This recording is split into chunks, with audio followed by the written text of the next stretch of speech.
Alrighty, y'all, beautiful people. We are back once again with another episode of the Live Light.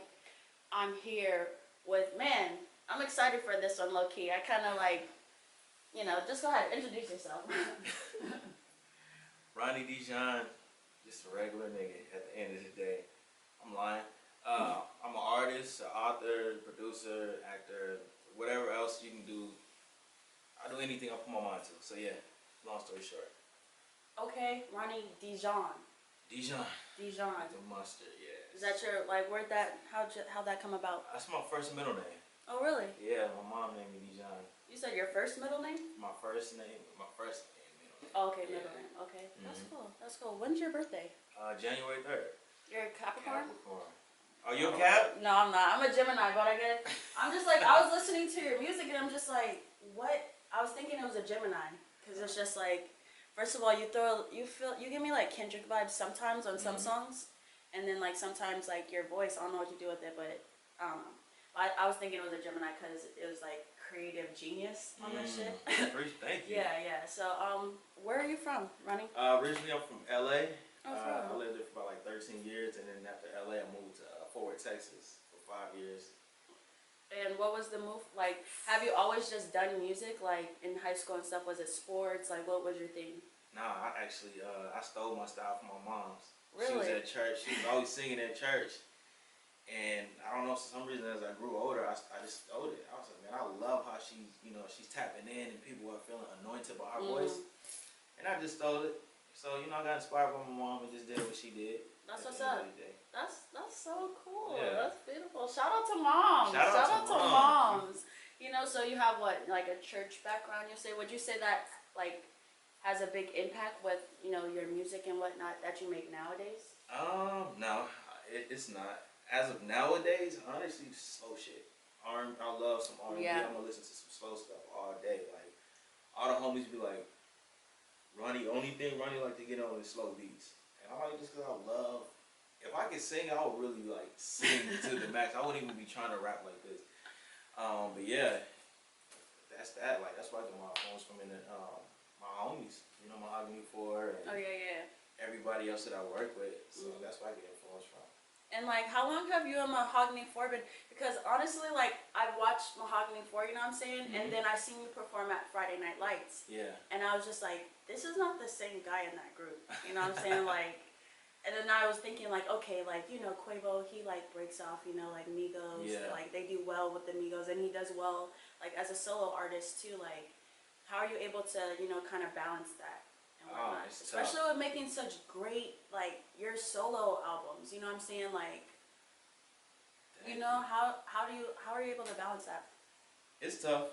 I'm gonna definitely say it's tough.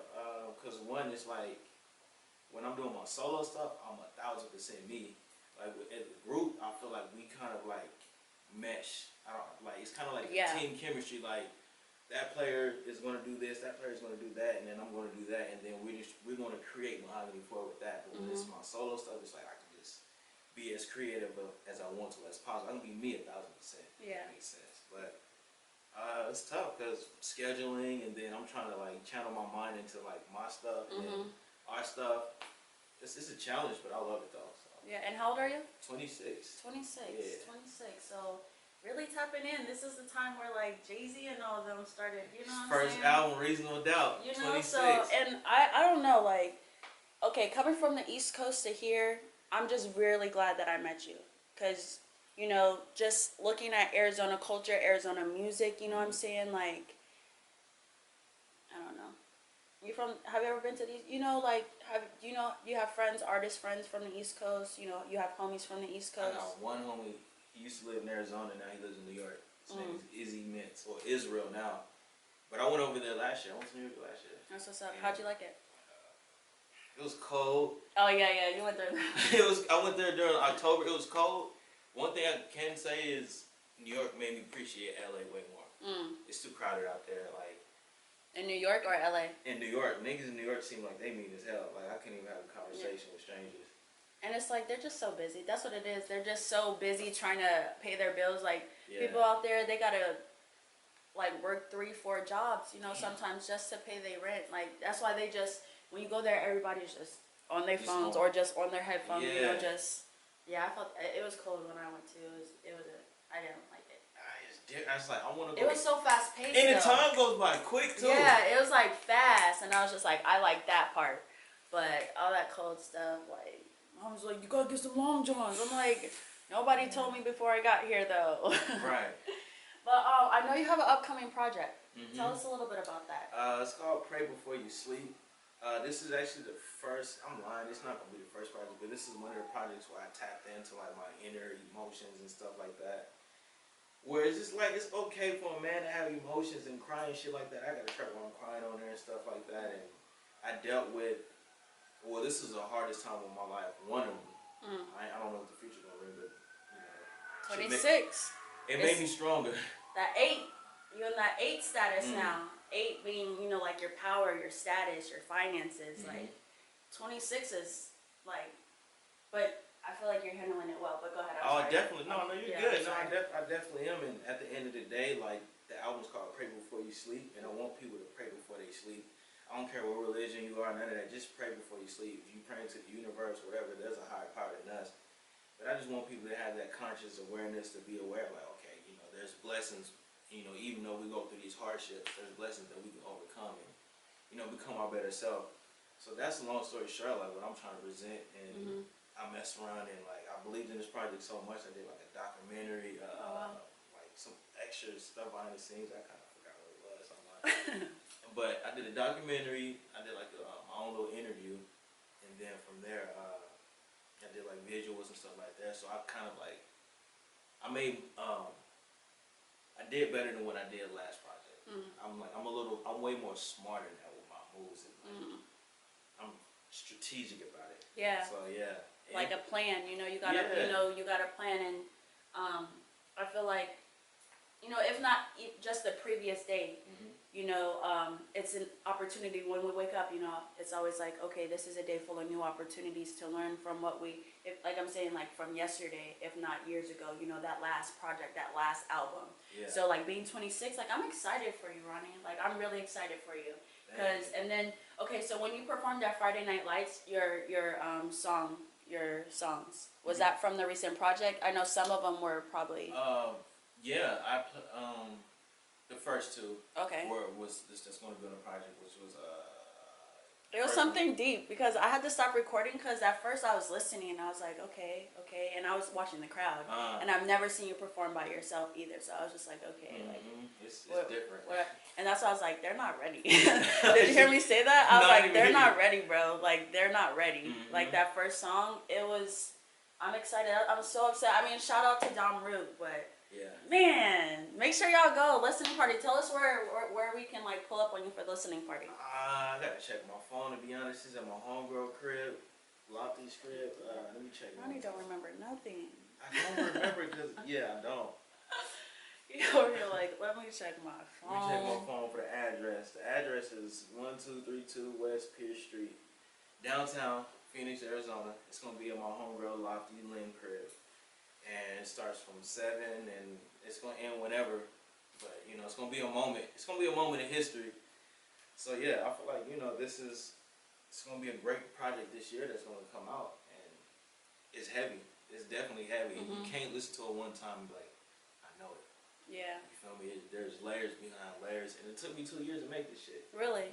So what was like first of all, I don't do music. Everybody thinks I'm this freaking artist. No, I don't do music, but this is why I want to understand, you know. Okay. I stay here and talk to y'all. So, like, what is it that prolonged this? Or is this a long turnaround time for an album, you know, after your last one?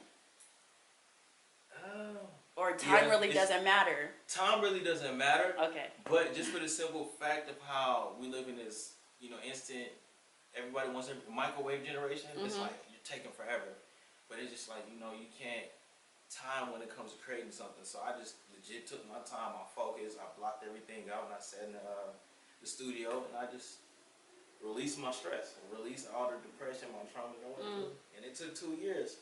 And then, like, it went through phases. So when I thought it was done, it was not done. I listened to all this shit, it's trash. Made it again, made something else, and then I met other people around me, which is Cairo Cartier. my little homie now, like he just came along and we just legit made beats for months. Wow. Didn't even write. I didn't even write nothing. We was making beats. It was like boot camp. And then from there, he was like, "Man, what's going on? Why you not rapping on this?" I'm like, "Bro, it's just not hitting me. It don't hit my spirit, so I'm not gonna do nothing with it." And then eventually, it was like go. We strike go. It was like one track after the next one after the next one, and then we started creating. And shout out to Part of God too, because he helped me produce it too. So it's all in-house production too. That's what's up. That took time, and then the sounds wasn't sounding right like how I wanted to. So I had to go back and like mix it myself, mix and master it myself because of the people that I was working with. No diss to y'all niggas, but just letting y'all know I had a particular sound and stuff that I wanted, and it just wasn't coming about. So that like was a delay. And then from there, it was just like, okay, I got to think of another plan to show how serious I am with this. So I created the documentary, and then I wrote a book to it. Oh, wow. And then that's when I was like, okay, let me do something that's a little more different rather than do what the artists usually do. They do a video and release the project, and that's it. And I'm just like, I'm not trying to do what everybody else is doing. I need to do something that's going to stand out. And I love reading. And I want niggas to read in general because reading is fucking fun. Like, yeah, tell us what is the book? Is it Pray Before You Sleep? Pray Before You Sleep, it's the same thing. Okay, so you had mentioned something like, you know, like you dealing with depression, your trauma and whatnot. Do you mind sharing what is it that happened that might, you know, where the bomb went off? That's what it is. It's like the bomb went off and it's like, damn, it's been me the whole time. It definitely was me this whole time because I feel like I had to grow through that to grow. And now I'm like, I'm in this beautiful, happy ass place where I ain't gonna let nothing or nobody affect how I'm feeling. But long story short, I quit my job. I did this artist stuff full time. I got my heart broke a little bit, and I was dealing with that as well. And at the point in time, I got kicked out of my mom's crib, so I was sleeping on the couch on my aunt's crib on the couch. So I'm just going through it. So I'm like, damn, I'm gonna get money. Where I'm gonna stay? You know, my girl just left me type shit. And then from there, like, I was just making music, just writing, and then from there, I made it. And I don't know, somehow it just worked out. Like, even when I didn't have money, money was always presenting itself, and it worked out. So. Would you say that this album, you know, the way that you're feeling about it, the way that you're describing it, the amount of energy, the strategic moves that you know, planned and are wanting to execute, would you say this is like one of the realest albums that you're putting out? Like, this is Ronnie Dijon, you know, you want to be known for this? Or, you know, like the past projects, was that really you? You know what I'm saying? Now that you're in this beautiful place where you're realizing and recognizing, you know, just who you are, like, is that where the excitement comes from? Yeah. I ain't got nothing to say, but yeah, I feel like this one is just that monumental one because it's just like I tapped in. I tapped into a spirit that I can't even explain. And then the other one, My Love of Roses, is cool. But this one, it was just like, I tapped in. It's like I wasn't afraid to talk about stuff. I wasn't afraid to talk about love this time. I wasn't afraid to talk about how I have issues with God. It was just like, you know, I'm not afraid no more. Yeah. You know, it helped me out. Yeah, so. And I feel like just with you doing that now, really speaking in. I mean, I listened to your last song or album. What's it called? My Love. My Love of Roses. Yeah, I'm just and then I was looking for the one you were talking about at Friday Night Lights. I'm like, okay, where's it at? So I was, I'm like, okay, where is it at? And then I went to the Instagram. And I was like, dang, it hasn't even dropped. But I've been listening to that album like since Friday, bro. Wow. And I'm just like, so when you say it's not gonna compare to your last album, like, wow, I'm excited. Like, you have me really excited to just be in Arizona now. Ooh. Like, no shade to nobody. No shade to nobody. There's like literally there's only two so far. It's you and Isaiah Tilson. Where it's like, I be telling my parents, like, man, like, these two artists, I sent your music to my dad. I played it all day today. And Isaiah too. Shout out to Isaiah Tilson. Shout out Isaiah too. But yeah, you've made my list. I'm like, okay, I can rock with Arizona. I can rock with the culture. Like, I can try and like, cause it's nothing like the East Coast. Shout out to BA 757. You know what I'm saying? But you have me excited to see what else I can like kind of find. You know what I'm saying? Like the little gold nuggets I can find. And it's like, okay, now it's more And it's, you know, an inspiration. You know, I gotta keep going. I gotta keep doing it because there's artists like you that everybody needs to hear. And if anything, I want to be, you know, I want to help you do that. You know what I'm saying? I want to help artists like yourself be the next Jay-Z, the next Nipsey. You know, like, you know what I'm saying? R.I.P. Nipsey. R.I.P. Nipsey. You gonna be there right there alone. Yeah. We are. We are on our way. Definitely. I'm excited for you. So, outside of the music, you do like engineering, whatnot. Like, what else? What are the hobbies? I hoop. I play basketball and read. I'm boring as hell. You really hoop? Yeah. Yeah. I'm sorry, I was not expecting. I was not expecting. I was like, okay, Yeah. okay. That relieves a lot of stress. Like, because I'm really chill, but like when I hoop, I'll relieve all that frustration, let it all out on the court. Hoop and read books and have these like intellectual conversations with homies and play video games. That's it. Like, Is that something that's new for you now, or have you always just been like chill? You know, you like, you know, to learn, read. Have you always been like that? reading? No. Reading for sure. No. My mom's sister, which is like my mother too, she introduced me to reading at a young age, but I was ignoring it until like my late 20s, and then I started to tap in. I'm like, well, this is fire. Like, Yeah. this is legit watching a movie with my brain, and I'm imagining how these characters are in my head. Yeah.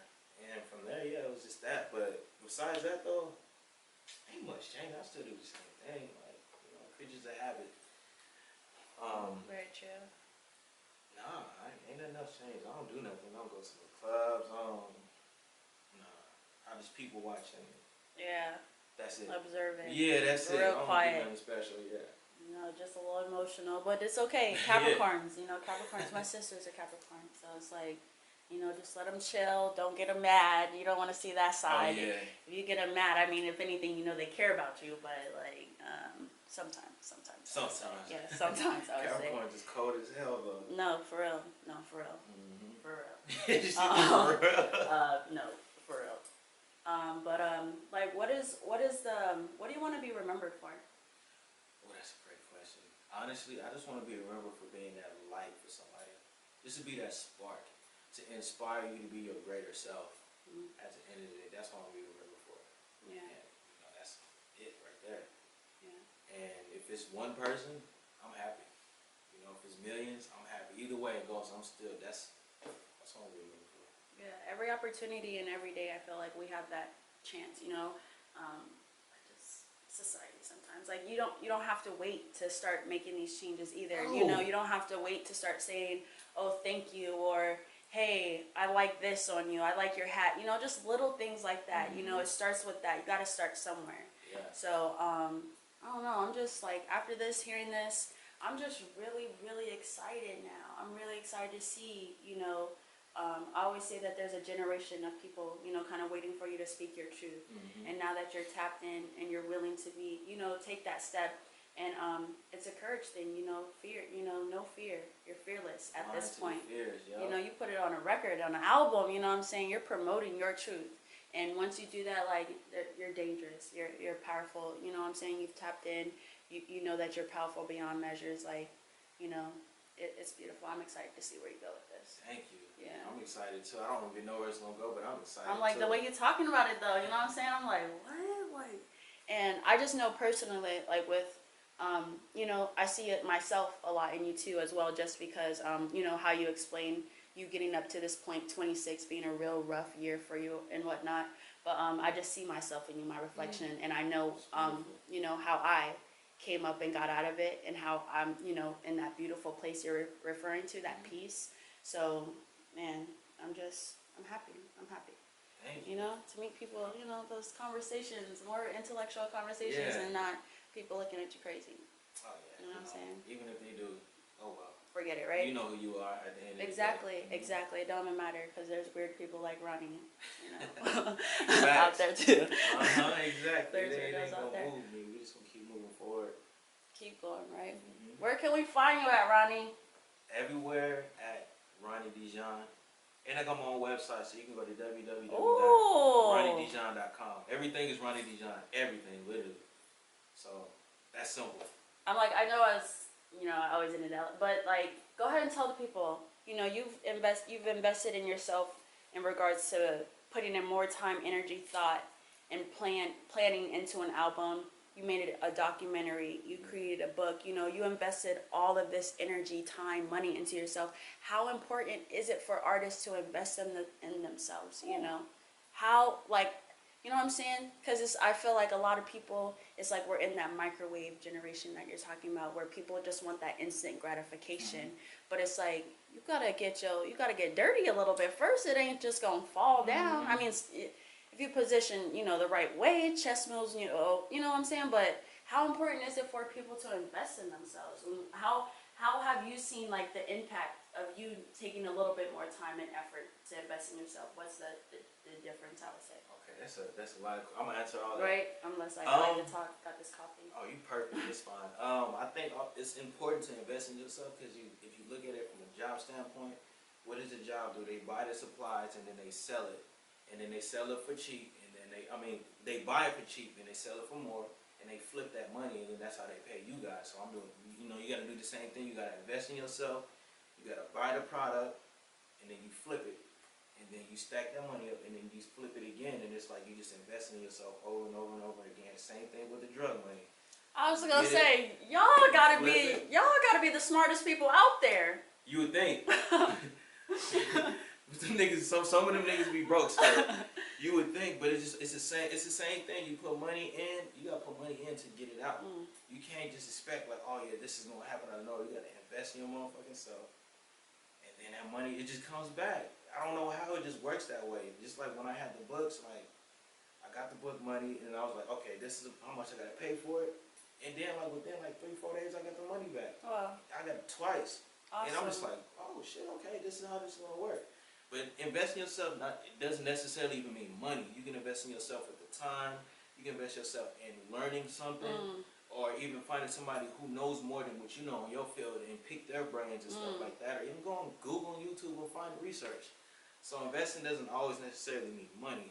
It just means, you know, how far you can go for your passion, and you know, you working hard at it, and you know, put your blinders on and have that tunnel vision and just focus. You know, cut all the little fun times out. Sometimes it's gonna get rough. Sometimes you're gonna have fun, but it's just like if you have this goal and this passion that you want, just go, because it's gonna pay off in the future. Even if you're your own cheerleader at the end of the day, because I'm my biggest cheerleader. Yo, I'm gonna set this as my voicemail, or just like put it on like a text where I can just send to people. You know what I'm saying? Because it's like what you're saying is very true, and I love that you say that too, because people need to hear that. You know, sometimes it's not all about having fun when you're trying to reach a goal. You know what I'm saying? Sometimes you gotta sit in the house. Sometimes it's like, nah, y'all, I want to, but I can't right now. It's a bigger goal that's in mind, you know. Sometimes you're gonna be eating noodles for a week, you know, spaghetti and just sauce, no meat. No haircuts for a minute. It's not. No haircuts, yo. That's sacrifice. It's a sacrifice. Yeah, exactly. You know, I have a greater purpose, and you know, I believe in God, and God is gonna provide for me at the end of the day. So, it works out. I have no complaints. Yeah. And I forgot you asked me something else between it. I think it was like the artist. And, do you see a difference? Do you see a difference in, you know, the more effort and energy that you've put into this project? Oh hell Do you yeah. feel a difference in like, just I guess like everything, like your environment, and what is that difference? Hell yeah. As of now, I feel like since I'm taking this so serious, people have organically came into my life, and they're just like, yo, what can I do to help? It's not like I'm telling people, like, can you help me? And people are like, no, I'm going to help you. What can I do? I'm just like, nigga, what do you mean? Like, I'm not even, I'm not there yet, but I guess they see something in me that I haven't identified or something like that. But it's just like, you take something serious and the right people are going to come along. Like, I don't even fantasize about not having a manager, tour manager, none of that. It's just like, when that time comes, it's going to come. And it's like, it's happening. Like, I met wonderful people this year that just helped out. I'm going to shout out India. Shout out Nice. Shout out my boy Carter guy, Mahogany for and everybody, Carl Cartier, Mike, that dude, Mikey Moscato.